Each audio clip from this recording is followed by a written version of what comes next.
नमस्कार. मराठी समाचारमध्ये आपलं स्वागत. मी दीपक शिंदे. महाराष्ट्रातील निसर्गरम्य वातावरण आणि धार्मिकतेच्या दृष्टीने पाहिलं तर कोकणामधील श्री परशुरामांचं मंदिर ज्यांनी कोकण निर्माण केलं, अशा श्री परशुरामांचं चरित्र आणि परशुराम मंदिरातील उत्सव याबाबत आज आपण जाणून घेणार आहोत. परशुराम क्षेत्राची महती.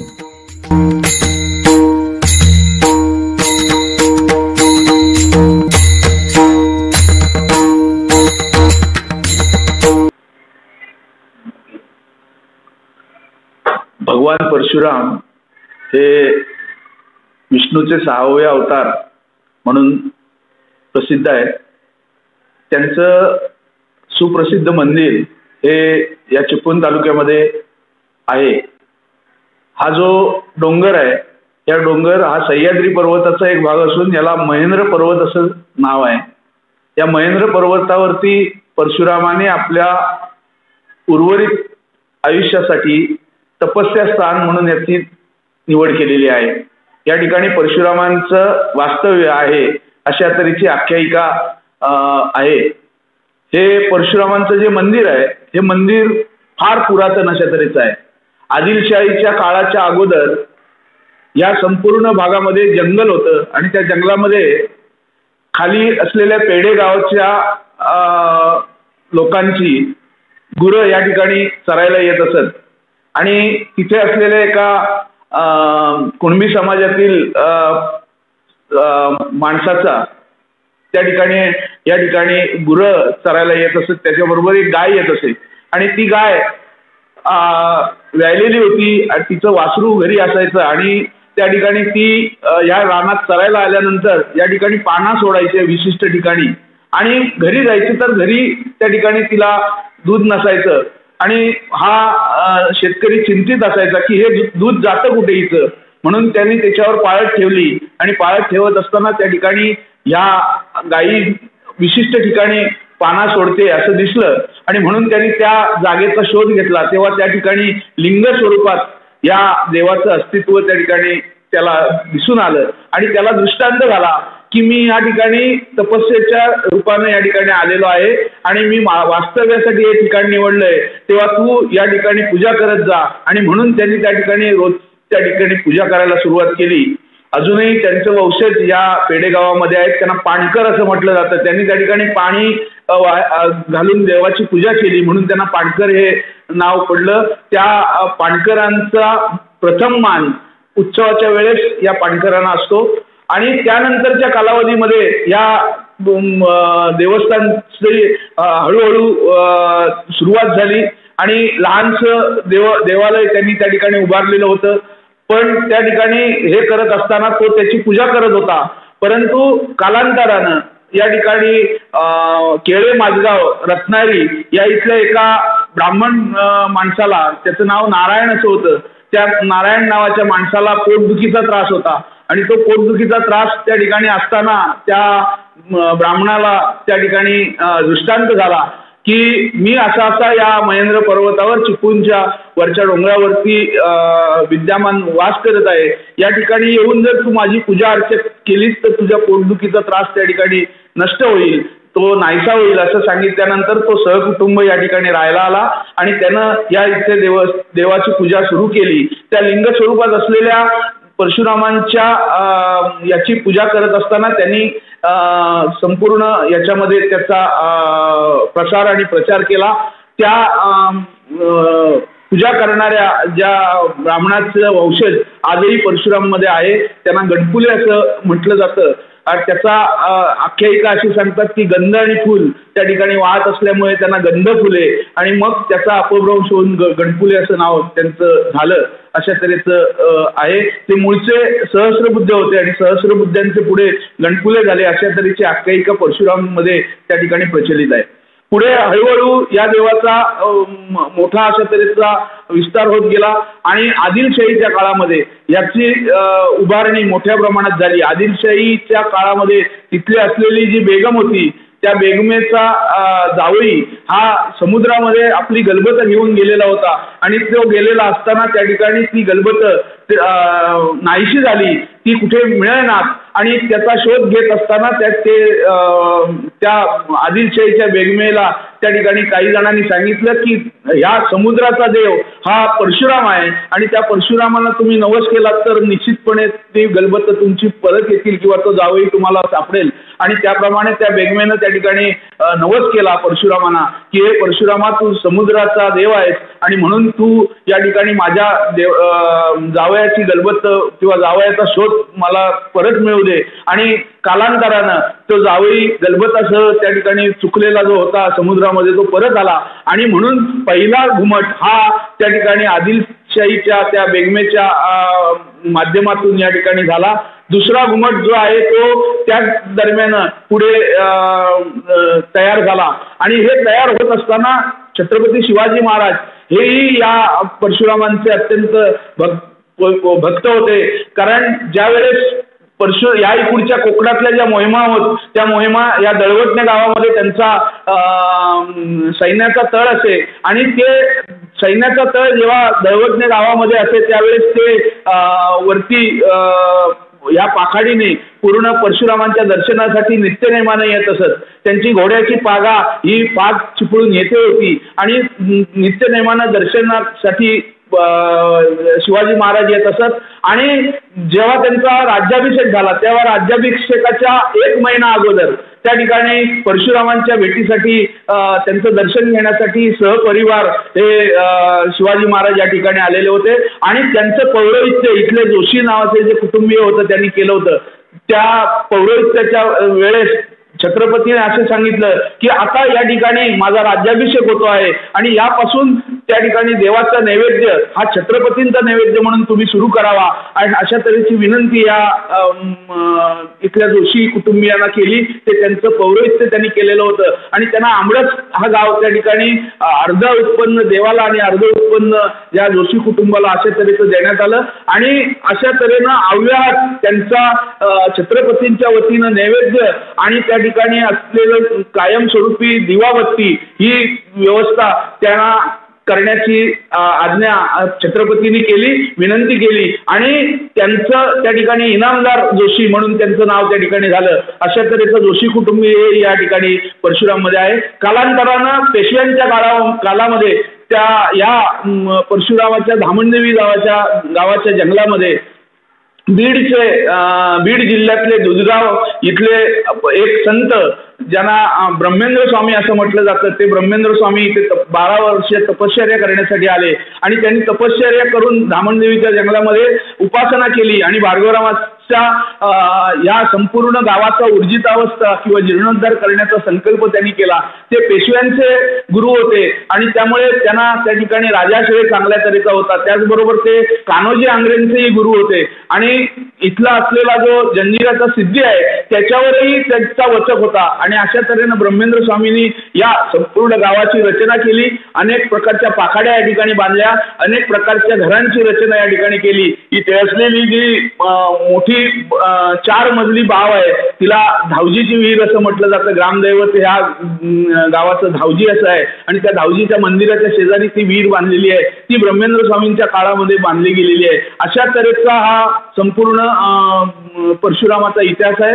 त्याचबरोबर परशुरामाला पाण्याची जी व्यवस्था आहे ती पाण्याची व्यवस्था ब्रह्मेंद्र स्वामींनी इथे जवळ असलेल्या 3.5 किलोमीटरवर असलेल्या सवतसडा जो धबधबा आहे त्याच्यावरती धरण नावाचं ठिकाण आहे आणि त्या धरणातून बंधारा घातलेला होता आणि त्या बंधाऱ्याचं पाणी अडवून त्या परशुराममध्ये त्या ठिकाणी आणलेलं होतं. त्याचबरोबर इथे असलेलं जे दत्त मंदिर आहे त्या दत्त मंदिराचा इतिहास सुद्धा अशाच तऱ्हेचा आहे की जो परशुरामांनी दत्तात्रय त्यांचे कुलगुरू होते आणि त्या कुलगुरूंच्या समोर जो दत्त भार्गव संवाद झाला तो दत्त भार्गव संवाद हा या ठिकाणी झालेला आहे. तिथे त्यांची स्मृती म्हणून दत्त मंदिर आहे त्या ठिकाणी जिवंत पाण्याचा झरा आहे, तिथून सुद्धा पाण्याची व्यवस्था या ठिकाणी केली होती. आणि त्याचबरोबर ती धावलीची विहीर आहे तिथूनही पाण्याची व्यवस्था केली होती. आणि त्याचबरोबर इथे बाणगंगा नावाचा जो तलाव आहे तो तलावही त्या ठिकाणी निर्माण केलेला होता. त्याची आख्यायिका अशा तऱ्हेची सांगतात की स्वतः परशुरामांनी त्या ठिकाणी तो बाणगंगा तलाव निर्माण केला आणि अखंडपणे त्याचं पाणी या ठिकाणी असतं. आत्ताही तो अव्याहतपणे वाहत असतो. अशा तऱ्हेचा हा संपूर्ण परिसर आहे. त्या परिसराचा जीर्णोद्धार हा ब्रह्मेंद्र स्वामींनी केला. आणि ब्रह्मेंद्र स्वामी हे पेशव्यांचे गुरु होते आणि त्याशिवाय छत्रपती शाहू महाराज यांचेही गुरु होते. त्यांचे सर्व राजवंश जो होता तो पेशव्यांचं आणि शाहू महाराजांचं जे सगळं सैन्य आणि हे जे होतं त्याच्या सगळ्याचा जो खर्च होता तो खर्च काही वेळेस परशुराम फंड नावाचा जो फंड निर्माण केलेला होता त्याच्यातून ते करत असत ब्रह्मेंद्र स्वामी. आणि ब्रह्मेंद्र स्वामींनी या ठिकाणी नंतर इथला मुक्काम हलवला आणि ते धावडशी या ठिकाणी गेले सातारा जिल्ह्यामध्ये. तेथे छत्रपती शाहूंनी त्यांना धावडशी हा गाव इनाम दिला आणि त्या ठिकाणी ते समाधिस्थ झाले. या ब्रह्मेंद्र स्वामींच्या कालावधीमध्ये हा संपूर्ण देवस्थानचं मोठं ऐश्वर निर्माण झालं. या देवाला 3.5 गाव इनाम होते. त्याच्यामध्ये पेढे परशुराम हा एक गाव, त्याचबरोबर आमडस हा अर्धा गाव, त्याचबरोबर देवाचं गोठणं आणि माणगाव तालुक्यातला त्या ठिकाणी असलेलं टोळ हे गाव, अशा तऱ्हेची 3.5 गाव या देवाला इनाम होते. कालांतरानं कुळ कायद्यामध्ये या देवस्थानचं उत्पन्न सगळं बंद झालं आणि त्याच्या अगोदर संपूर्ण ह्या 4ही गावातून असंख्यात, मग त्यामध्ये नाचणी असेल, वरी असेल, भात असेल, अशा प्रकारचं जे उत्पन्न होत होतं ते उत्पन्न 1 अष्टमांश जुडीच्या प्रमाणे या देवाला येत होतं. या ठिकाणी असंख्य लोक हे रोज समारत्न या ठिकाणी व्हायचं. त्याला अन्नछत्र असं म्हटलं जायचं आणि त्या अन्नछत्रामध्ये अनेक साधू वैरागी आणि येणारे यात्रेकरू या ठिकाणी जेवण करायचे. त्यांचा भोजन प्रसादाचा या ठिकाणी व्यवस्था होत होती. देवाच्या आवारामध्ये अनेक प्रकारच्या ओवऱ्या होत्या. त्याच्यातल्या काही ओवऱ्या आता शिल्लक आहेत. त्या ओवऱ्यांमध्ये हे सगळे साधू आणि यात्रेकरू राहायचे आणि दुपारचं आणि संध्याकाळचं जेवण या ठिकाणी या अन्नछत्रातून चालायचं. इतक्या तऱ्हेचं श्रीमंत अशा तऱ्हेचं देवस्थान यामध्ये होतं. परंतु कालांतरानं या ठिकाणी संपूर्ण जी ह्याची व्यवस्था होती अन्नधान्याची ती कालांतरानं बंद झाली आणि मग फक्त लोकांच्या देणग्यावरती या ठिकाणी हे देवस्थान आता तग धरून आहे. परंतु शासनानं 2011ला या तत्कालीन या देवस्थानचे अध्यक्ष नानासाहेब जोशी यांच्या माध्यमातून तत्कालीन मंत्री सुनील तटकरे आणि यांच्या माध्यमातून या ठिकाणी अनेक प्रकारच्या योजना आल्या. परंतु ते काम सुद्धा त्या ठिकाणी अर्धवट आहे. ते भविष्यामध्ये पूर्ण होण्याच्या दृष्टीनं आम्ही प्रयत्नशील आहोत. भगवान परशुरामांचं चरित्र नेमकं काय आहे ते मी आता तुम्हाला सांगतोय. महाविष्णूचं जे 10 अवतार आहेत त्या प्रमुख 10 अवतारामधला 6वा अवतार हे भगवान परशुरामांचा आहे. परशुराम हे जमदग्नी ऋषी आणि रेणुका यांचे पुत्र आहेत. या जमदग्नी ऋषींनी तपश्चर्या करून संपूर्ण धनुर्वेदाचं शिक्षण घेतलेलं होतं आणि ते प्रख्यात असे होते. ते भृगुकुलामध्ये जन्माला आलेले होते आणि म्हणून त्यांना भृगुकुलोत्तम अशा तऱ्हेची पदवी होती. आणि या भृगुकुलाच्या उद्धारासाठी किंवा त्यांच्या सामर्थ्यानं त्यांनी अनेक ठिकाणी आपले आश्रम निर्माण केलेले होते. ह्या जमदग्नी ऋषीने तपश्चर्या केली आणि हे सगळं ज्ञान प्राप्त केलं आणि त्यांना रेणू नावाच्या राजानं आपली कन्या रेणुका ही अर्पण केलेली होती. त्या रेणुकेनं या जमदग्नींना वरलं आणि त्यांच्या पोटी भगवान परशुरामांचा जन्म झाला. त्या अगोदर त्यांना 4 बंधू झाले आणि सगळ्यात धाकटे हे परशुराम. या परशुरामाने आपल्या सामर्थ्यानं हिमालयामध्ये जाऊन तपश्चर्या केली. पहिल्यांदी त्यांनी जमदग्नींकडे आपली विद्या ग्रहण केली. त्याचबरोबर त्या ठिकाणी या माध्यमातून ते हिमालयामध्ये गेले आणि हिमालयामध्ये त्यांनी जाऊन भगवान शिवांची तपश्चर्या केली आणि भगवान शिवांकडून, शंकरांकडून त्या ठिकाणी आपलं सामर्थ्य वाढवण्यासाठी म्हणून अनेक अस्त्रांची प्राप्ती केली. त्यामध्ये प्रमुख अस्त्र ही 41 अस्त्र त्यांनी त्या ठिकाणी केलेली होती. शस्त्राकडून अस्त्राकडे जाणारा अशा तऱ्हेचा, कारण ह्याच्या अगोदरची जी अवतार कार्य होती ती सगळी शस्त्राची होती, पण शस्त्राकडून अस्त्राकडे जाणारा हा अवतार त्या ठिकाणी होता आणि म्हणून अस्त्रविद्येमध्ये जास्ती पारंगत होण्याचं काम या ठिकाणी परशुरामांनी केलेलं होतं. आपल्या पित्याकडून आणि भगवान शंकराकडून त्या ठिकाणी ही विद्या प्राप्त केलेली होती. अनेक ठिकाणी त्यांनी आपले आश्रम स्थापन केलेले होते. नर्मदा तटावरती त्यांचा आश्रम होता आणि ते आश्रम त्या नर्मदा तटावरती असताना हयय कुळातील सहस्रार्जुन नावाचा जो राजा होता, त्या सहस्रार्जुन राजानं त्या ठिकाणी एकदा असाच आपल्या सर्व मंडळींसह या ठिकाणी येत असताना भगवान परशुरामांच्या जमदग्नींच्या आश्रमामध्ये हा सहस्रार्जुन आलेला आहे आणि सहस्रार्जुन त्यांनी त्या ठिकाणी बघितलं तर आपला सैन्य घेऊन आलेला असताना त्या सैन्याची व्यवस्था ह्या जमदग्नी ऋषींनी सांगितलं की तुम्ही जाऊन स्नान करून या, तुमच्या सगळ्या सैन्याची व्यवस्था करतो.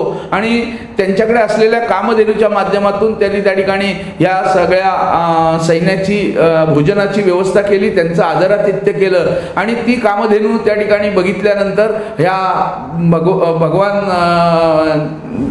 परशुरामांचे पिताश्री जमदग्नी यांच्याकडे ही कामधेनू बघितल्यानंतर हा सहस्रार्जुनाला तिचा लोभ उत्पन्न झाला आणि तो लोभ उत्पन्न झाल्यावर त्यांनी त्या जमदग्नीकडे या कामधेनूची मागणी केली आणि ती मागणी करत असताना त्या ठिकाणी जमदग्नींनी सांगितलं की ही कामधेनू मला स्वर्गस्थ कामधेनू आहे, ती मला तुम्हाला देता येणार नाही आणि म्हणून त्यांच्यावरती त्यांनी त्या ठिकाणी जोर जबरदस्ती केली आणि ती कामधेनू पळवण्याचा प्रयत्न त्या ठिकाणी केला.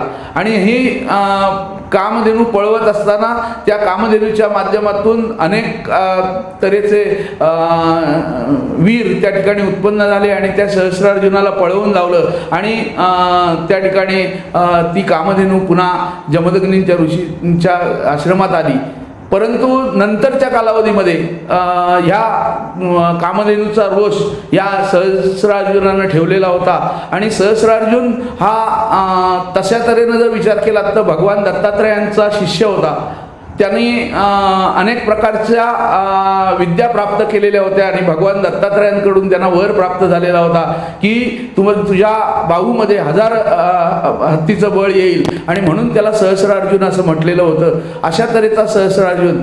पण तत्पूर्वीची कथा जर बघितली तर ही जी रेणुका माता आहे, ही रेणुका माता ही पार्वतीचा अवतार आहे आणि जमदग्नी ऋषी हे शंकराचा अवतार आहे. त्या शंकराचा अवतार असल्यामुळे त्या ठिकाणी या जमदग्नींना क्रोध हा भरपूर होता आणि तो क्रोध त्या ठिकाणी त्या अगोदरच त्यांनी त्या क्रोधावरती विजय मिळवलेला होता आणि म्हणून सहस्रार्जुनाला त्यांनी जेवढा प्रतिकार पाहिजे होता तेवढा केला नाही.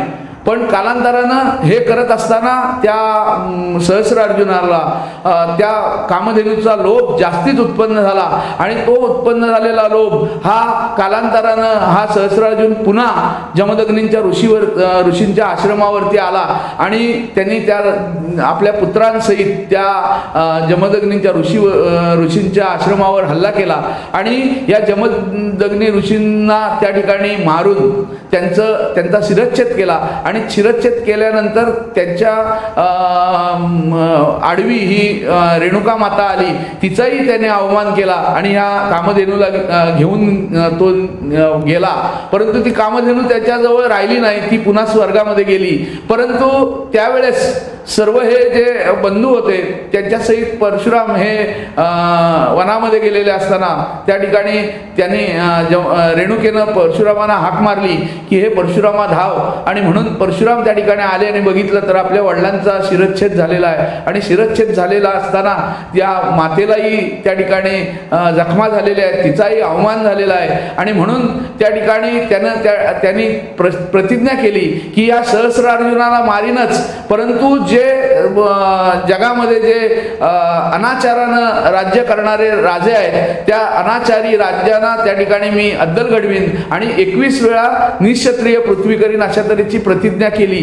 निक्षत्रिय पृथ्वी करणं म्हणजे त्या ठिकाणी संपूर्ण क्षत्रियांचा नाश करणं असं नाही, तर जे अनाचारी जे प्रजेवरती अत्याचार करणारे राजे आहेत त्यांना त्या ठिकाणी अद्दल घडवण्याचं काम हे परशुरामाने केलेलं आहे. काही ठिकाणी अशा तऱ्हेचं सांगतात की संपूर्ण क्षत्रिय वंश नष्ट केला, अशा तऱ्हेचं नाही. कारण नंतरच्या कालावधीमध्ये प्रभू रामचंद्र असतील, प्रभू श्रीकृष्ण असतील, अशा तऱ्हेचे किंवा अन्य राजे असतील, त्या राजांचं क्षत्रिय कुल त्यांनी अबाधित ठेवलेलं होतं, त्यांना कुठेही धक्का लावलेला नव्हता. याचं कारण असं होतं की त्या कुळातले जे राजे होते ते अत्यंत चांगल्या तऱ्हेचे होते आणि ज्या ज्या राज्याच्या सीमेवरती परशुराम जात आणि त्या ठिकाणी सांगत की अनाचार जर करत असतील तर युद्धाला तयार हो आणि जर चांगल्या तऱ्हेनं राज्य करणार असेल, प्रजाहित सांभाळणार असतील तर त्या ठिकाणी चांगल्या तऱ्हेनं राज्य कर अशा तऱ्हेचा अभयवर त्या ठिकाणी देत असत. आणि अशा तऱ्हेनं 21 वेळा संपूर्ण पृथ्वीची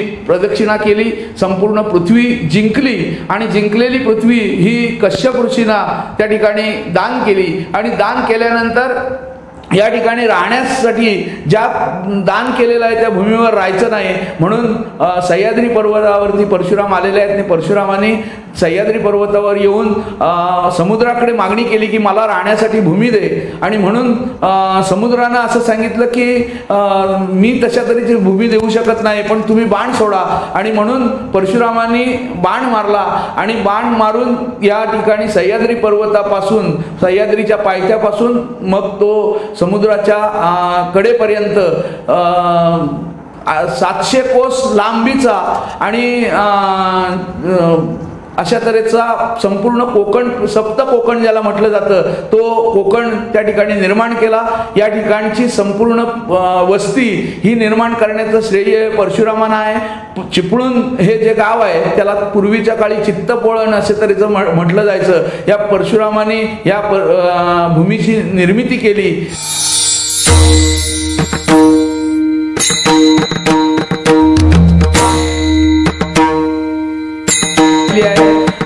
या निर्मितीमध्ये पहिलं जे शहर वसवलं ते चिपळूण आहे आणि चिपळूणचा रोज रामतीर्थ तलाव आहे. त्या रामतीर्थावरती रामेश्वर नावाचं जे लिंग आहे ते लिंग परशुरामाने प्रथम स्थापन केलं. आणि हे स्थापन करत असताना त्या ठिकाणी परशुरामाने त्या भूमीची पूजा केली आणि हे शहर वसवलं. हे पहिलं शहर जे चिपळूण शहर आहे आणि त्याबरोबर सर्व कोकणची निर्मिती केली म्हणून त्यांना कोकण निर्माता हे नाव आहे. या परशुरामांनी आपल्या शस्त्रांनी संपूर्ण जग जिंकलं, शस्त्रास्त्रांनी अनाचारी लोकांचा विनाश केला आणि म्हणून त्यांना राजराजेश्वर परशुराम अशा तऱ्हेचं म्हटलं जातं. त्यांना भगवान परशुराम असंही म्हटलं जातं. ह्या परशुरामांच्या पदस्पर्शानं ही भूमी पावन झालेली आहे.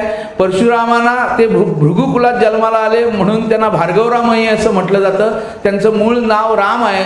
हातामध्ये परशु घेतला, तो परशु त्यांना गणपतीनं दिलेला होता. गणपतीनं हा जो परशु दिला त्याची आख्यायिका ब्रह्मवैवर्त पुराणामध्ये सांगितलेली आहे की ज्या वेळेस ही सगळी अस्त्र निर्माण केली आणि निर्माण केल्यानंतर शिवाकडून ही घेतल्यानंतर त्या परशूंनी आपला प्रभाव दाखवण्यासाठी प्रत्यक्ष गणपतीजवळ परशुरामाने युद्ध केलं आणि परशुरामांशी युद्ध करत असताना, परशुरामाने गणपतीचं युद्ध होत असताना त्यांचा डावा जो दात आहे त्या परशुचा आघात होऊन तो तुटलेला, अशा तऱ्हेची कथा आपल्याला पुराणांतरी मिळते. अशा तऱ्हेचा परशुरामांचा जो पराक्रम आहे तो भविष्यामध्ये अनेक ठिकाणी ते ब्रह्मचारी असल्यामुळे आणि पूर्ण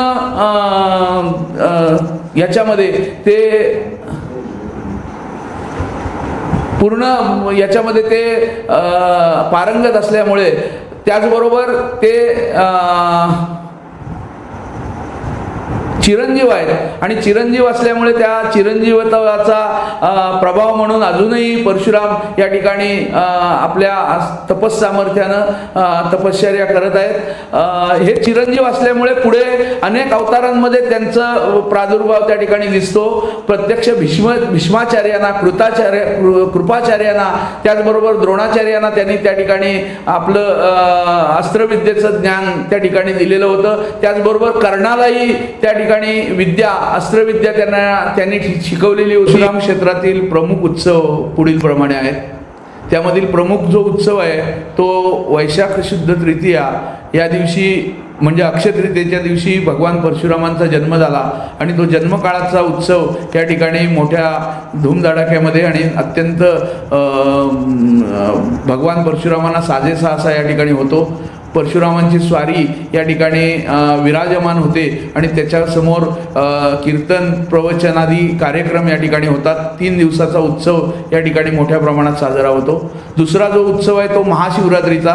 परशुरामांच्या या ठिकाणी लिंग स्वरूपामध्ये परशुराम असल्यामुळे महाशिवरात्रीला किंवा परशुरामांचे गुरु हे प्रत्यक्ष शिव शंकर असल्यामुळे या ठिकाणी महाशिवरात्रीला परशुरामांच्या दर्शनासाठी अनेक भाविक लोक येत असतात।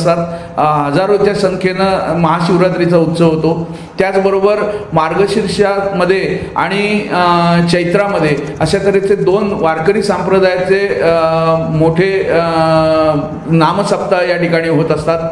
त्याचबरोबर दसऱ्याला आपल्या परशुरामांची स्वारी ही सीमोल्लंघनासाठी जाते। त्या प्रत्येक वारी वेगवेगळ्या ठिकाणी 4 दिशांना 4 ठिकाणी जात असते।